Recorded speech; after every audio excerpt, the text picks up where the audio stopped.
जी, तो एक और एग्ज़ाम्पल देखें। इसमें हम ये कह रहे हैं कि हमारे पास एक क्लास है, एम्प्लॉय की क्लास है, और एम्प्लॉय की क्लास में हम ये कह रहे हैं कि सैलरी एक एट्रीब्यूट है, और हम ये चाह रहे हैं कि हमारे पास एक और पर्सन है जो कि प्रोग्रामर है, ठीक है। और उस जो प्रोग्रामर है उसको हम जो है वो कुछ बोनसेस जो है वो देना चाह रहे हैं, ठीक। तो हम इस कॉन्सेप्ट को जो है वो दो डिफरेंट क्लासेस में इम्प्लीमेंट कर सकते हैं। एक हम क्लास अगर बना लें, हम एम्प्लॉय की क्लास में बनाएं, ठीक है। और जो एम्प्लॉय क्लास है उसमें हमने सैलरी का एक एट्रीब्यूट ले लिया, और एक और हम क्लास अगर बनाएं प्रोग्रामर की, और उसमें हम जो बोनस की वैल्यू है उसको अलग से हैंडल कर लें, और इन दोनों को अगर आपस में क्या कर लें, इनहेरिट कर लें। यानी जो प्रोग्रामर है वो एक एम्प्लॉय है, सो जो प्रोग्रामर है उसको हम चाइल्ड क्लास लिखेंगे, ये चाइल्ड क्लास बन जाएगी, और ये हमारे पास क्या आ जाएगी, उसकी पेरेंट क्लास आ जाएगी, ठीक है। तो इस कॉन्सेप्ट को हम यहाँ पे कोड करने की कोशिश करते हैं। तो सबसे पहले हमने एक क्लास बनानी है, एम्प्लॉय की क्लास, ठीक है। और इस एम्प्लॉय क्लास के अंदर हम ये कह रहे हैं कि सैलरी का एक एट्रीब्यूट है जिसकी हमने वैल्यू फिक्स कर दी है शुरू में ही, और वो हम कह रहे हैं कि अलग से ये 40,000 है, और शो का एक मेथड मैंने बना लिया जो उस वैल्यू को प्रिंट करेगा। एक और क्लास बनाई प्रोग्रामर की, और इसको हम एक्सटेंड कर लें अगर एम्प्लॉय से, तो इट मीन्स कि ये जो सैलरी एट्रीब्यूट है ये यहाँ पे भी आ जाएगा, ऑटोमेटिकली आ जाएगा एक्सटेंड होने से।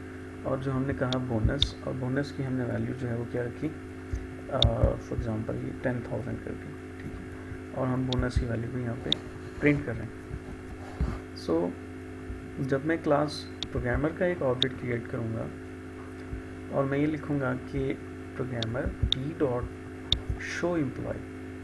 अब यहाँ इम्पॉर्टेंट बात यह है कि शो एम्प्लॉय जो फंक्शन है वो प्रोग्रामर क्लास का फंक्शन नहीं है। शो एम्प्लॉय जो है वो प्रोग्रामर क्लास का फंक्शन नहीं है। प्रोग्रामर क्लास का जो फंक्शन है वो है शो प्रोग्रामर।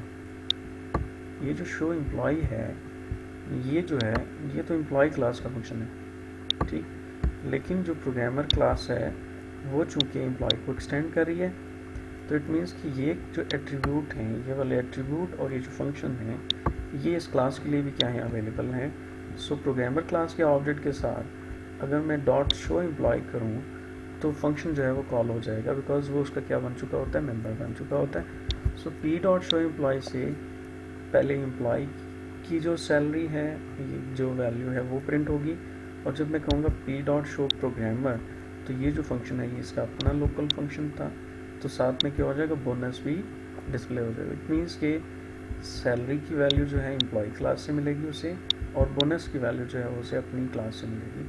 सो अगर हम यहाँ पे कह रहे हैं कि प्रोग्रामर सैलरी इज़, हम कह रहे हैं प्रोग्रामर सैलरी इज़, और फंक्शन हम कॉल कर रहे हैं शो एम्प्लॉय, तो शो एम्प्लॉय चूँकि प्रोग्रामर क्लास का फंक्शन नहीं है बल्कि ये वाला फंक्शन है, तो दिस डॉट सैलरी से मुराद क्या होगी कि जो प्रोग्रामर है उसके लिए जो सैलरी का एट्रीब्यूट क्रिएट हुआ है जिसकी वैल्यू क्या है 40,000, प्लस जो बोनस की वैल्यू है 10,000, वो दोनों क्या हो जाएंगे, यहाँ पे प्रिंट हो जाएंगे। तो bonus of programmer is 10,000 and the salary of programmer is 40,000, ठीक है। सो मैंने अनम्यूट किया आपको, कोई क्वेश्चन है तो पूछ लें।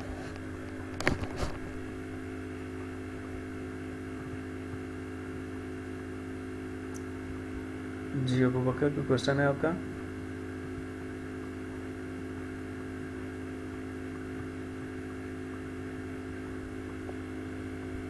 आपको आवाज़ आ रही है ना मेरी?